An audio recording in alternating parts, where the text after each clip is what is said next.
Tabang Commune is in Siem Reap Province, Cambodia. It is home to a population of 8,153 individuals distributed across 1,924 families and 7 villages. It has an area of 143 kilometres squared with an annual population change of negative 0.67% from 2008 to 2019. Within this community, 6% of families are classified under the poverty threshold, holding either a Poor ID 1, living under $1.25 per day, or Poor ID 2, living under $2.50 per day. The governance of Tabang Commune is overseen by a council comprising of 7 members, plus the commune head, who are involved in local administration and development efforts. The council was selected through an election process beginning with 24 applicants. The commune's economy is predominantly agricultural, reflecting the primary occupation and source of income for its residents. Tabang has 2 schools, a primary school and a secondary school with 346 students and 11 teaching staff. The community's strength of its value for education was made evident after multiple discussions with the principal and various households. The operation of these schools runs in 2 shifts, morning and afternoon, ensuring that all students receive 35 hours of class time from Monday to Friday. To continue education beyond secondary school, students must travel up to 10 kilometres outside the commune, highlighting a gap in local infrastructure. Despite most families valuing education, there is an economic disparity that divides the wealthy and the poor, which leads to unequal access to educational resources, extracurricular opportunities, and advanced schooling options beyond the secondary level, furthering the challenges faced by lower-income families in striving for educational advancement and economic mobility. After discussions with the principal of the secondary school, it was revealed that 10% of students do not continue to secondary education, and 5% drop out of secondary school after starting it. These figures pose questions concerning access to education and the retention of students in schooling systems. The first member of the council mentioned that the commune receives minimal support from the national government, particularly in infrastructure development, where he mentioned that a request for road maintenance submitted 4 years ago remains unaddressed. In contrast, roads within the commune's jurisdiction were observed to be better maintained, highlighting the local commune's strength of commitment to development and its active approach to addressing their own identified needs without depending solely on the national government. Tabang has a strong sense of community orientation, with wealthier members allegedly listening to and participating in support networks to assist those identified under the poverty threshold. This solidarity extends beyond financial assistance, manifesting in various forms of social support and resource sharing, such as the volunteer-run community forest, where villagers can gather materials for free to build their homes, and the unofficial ride-sharing offered by truck drivers for faraway students. Another strength of the community is the versatility of its individuals. This versatility was observed in a volunteer gardener who also served as a security guard for our homestay and even played the drums during our cultural music night. It demonstrates the community's willingness to contribute across multiple areas, especially in offering services beyond one's primary occupation. The availability of cellular internet in Tabang, despite the economic barriers to access, does also represent a strength as a foundational infrastructure for digital inclusion and future development. This connectivity could facilitate educational opportunities and access to information. Another strength is in its agriculture, where farmers combine traditional farming with new or introduced Western-style farming techniques, such as the observed smaller circular crop method, allowing for year-round vegetable yields, contributing to food security and greater profit. The schools also have a partnership with local farmers for meal provisions, highlighting the strength of local supply chains and support for local enterprise. Also, the community's willingness to welcome support from external donors are seen in the signage at the schools and on farms such as the fish hatchery, highlights its openness to outsider collaboration as one of its strengths. In the context of Tabang, the approach that was taken to discover an opportunity for an engineering solution was a community development approach through the human-centered design process, which in this case came hand in hand with the design for style method.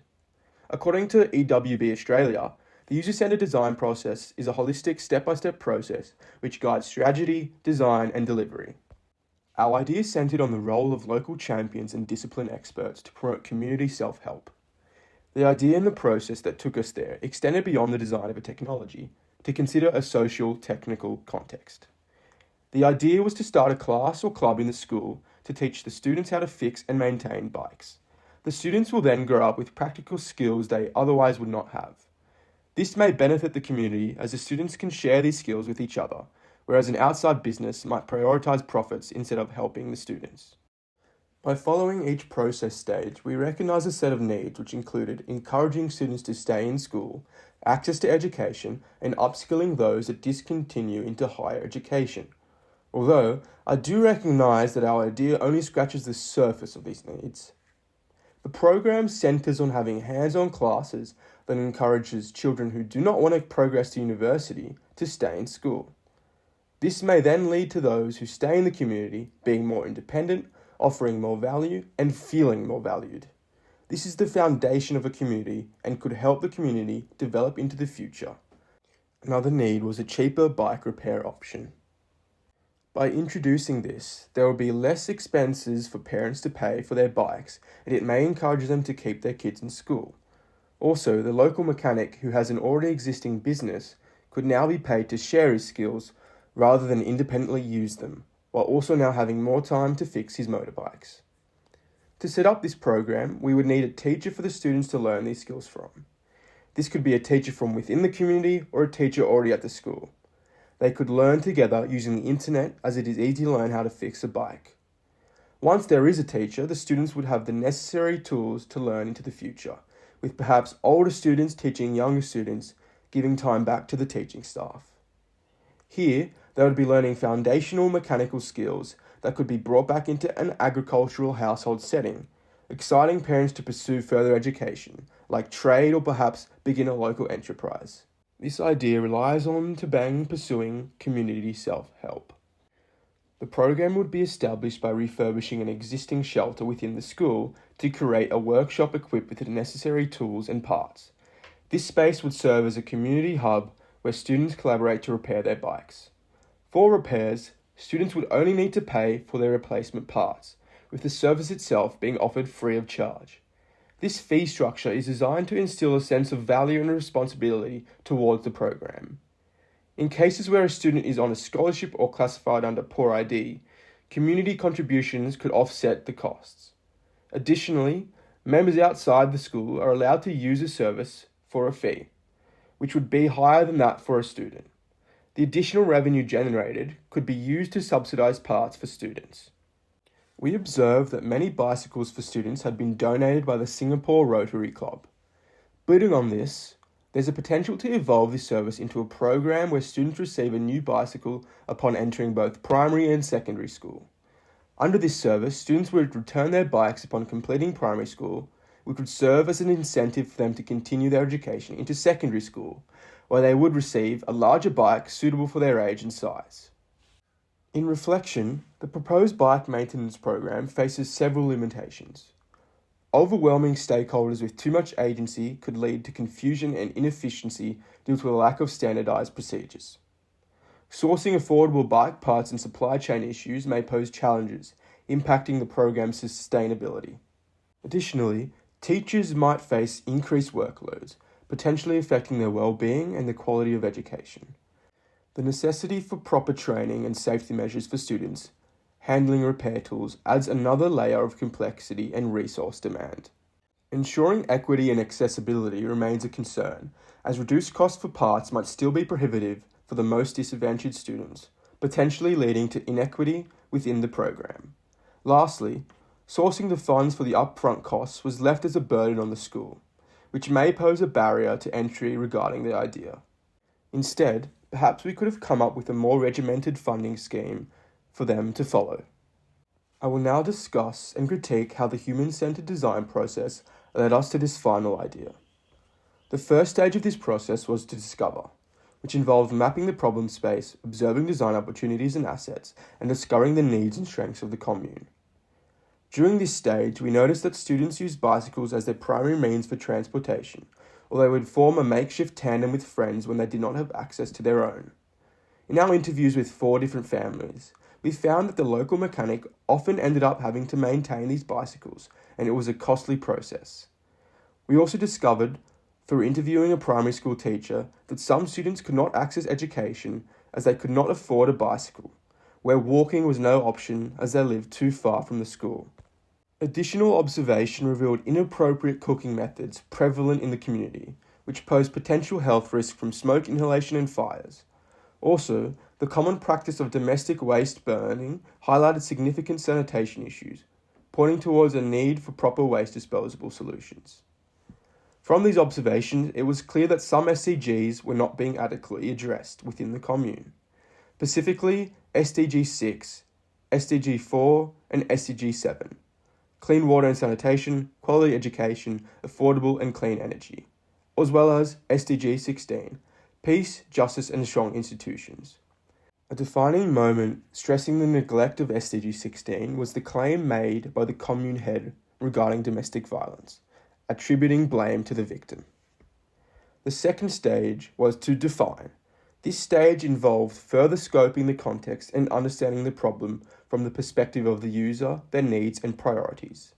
With the tools of further interviewing, a stakeholder analysis, and problem framing, we attempted to clearly articulate the design opportunity. During this stage, we sought to engage in more meaningful interviews.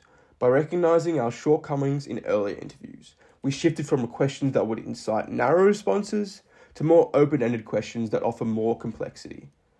We conducted these in settings that were more private and comfortable for the interviewees, encouraging them to share openly. At this stage, we selectively approached individuals who we believed could provide more valuable insights based on their roles and experiences. These included the principal of the local secondary school, a teacher from the primary school, the town's mechanic, a family known for providing an informal service by using their lorry to transport children to school for a fee, and my homestay host grandmother, together with both her primary school age grandchildren, who had now grown comfortable with our presence. The output of the interviews emphasised the community's strong valuation of education, with this topic being brought up without any reference to it in our questions. It became evident that there was a need for quality education, the retention of children in schools, and enhanced local educational access. We observed that parents and teachers aspired for their children to pursue higher education in the cities, with the expectation that their kids would return and apply their acquired knowledge for the community's advancement. The third stage was to ideate. Here, the exploration of design possibilities converged to more specific ideas through the identification of the theme of education and through prototyping. At this stage, we brainstormed various design solutions in response to our how might we questions related to education. One idea was a structured rideshare service involving a local lorry driver who would follow a schedule to pick up children for a predetermined fee before continuing with their regular out-of-town routes. This approach would support local businesses and contribute to community development. Another concept was a pop-up bike rental service, offering weekly or monthly rentals tailored to the financial capabilities of the user. However, we acknowledge that this service could potentially lead to monopolistic pricing. Additionally, we considered creating the bike program. The fourth stage was to screen through a ranked decision matrix. This stage narrowed down the design ideas by systematically assessing them against user strengths, needs, and the socio-economic and environmental parameters. By ranking each idea against upfront cost, ongoing cost, income generation, self-sufficiency, and incentivizing education, we were able to converge on a final idea. We also mapped each idea to local strengths and assets to determine its long-term sustainability and appropriateness. By recognizing the strength of the versatility of individuals, access to the internet, and community orientation, as well as assessing how these strengths would be applied by each idea, we were able to conclude that the school bike maintenance and learning program would be the most feasible in addressing our how might we questions. In critique, though, at this stage, the human-centered design was indeed beneficial, since without having identified strengths in the discovery stage, we would have not had an asset analysis to guide our decision-making. The fifth stage was to rapidly prototype, where our model was constructed to solicit community feedback.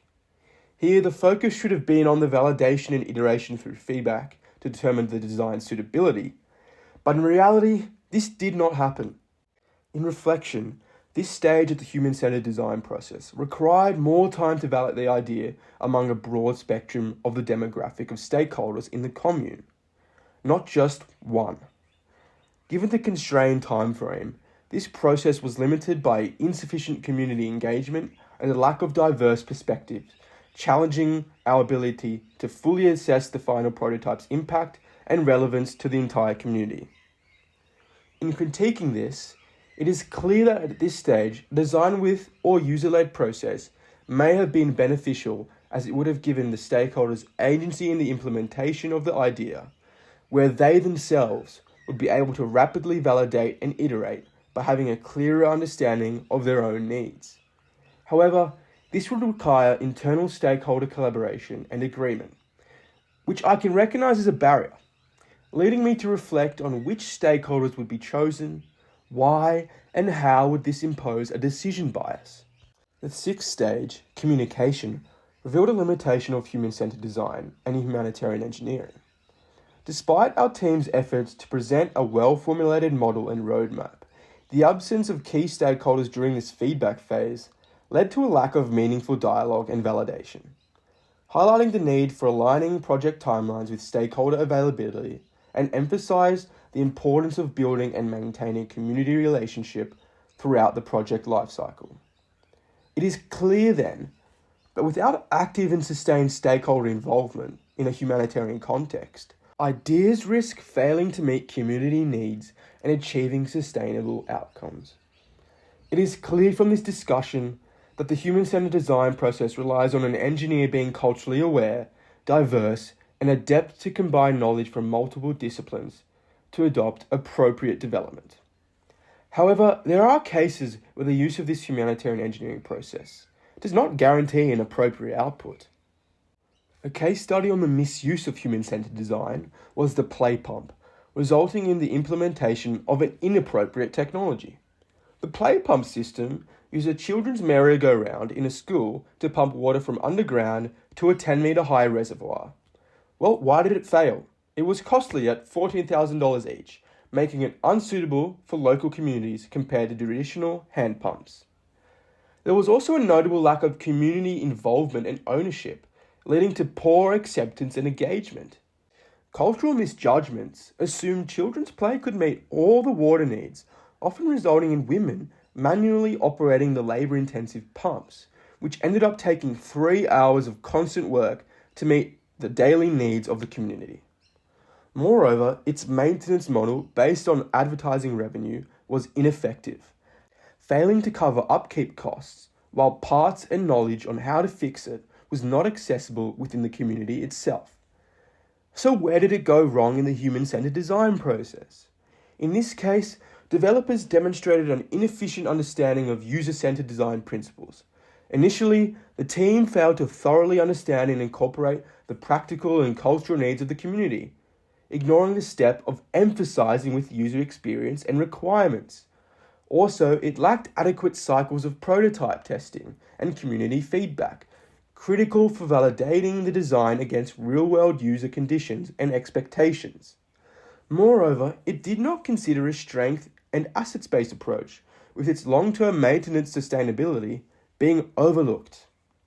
In critique of both the play pump and my on-the-ground use of human-centered design, I believe this process would elicit better outcomes if the stakeholder took a more participatory role, where in the future I would consider employing a socially responsible design approach in combination with a design with approach. Since both cases involve the community development approach, it would have been better to utilize participatory design.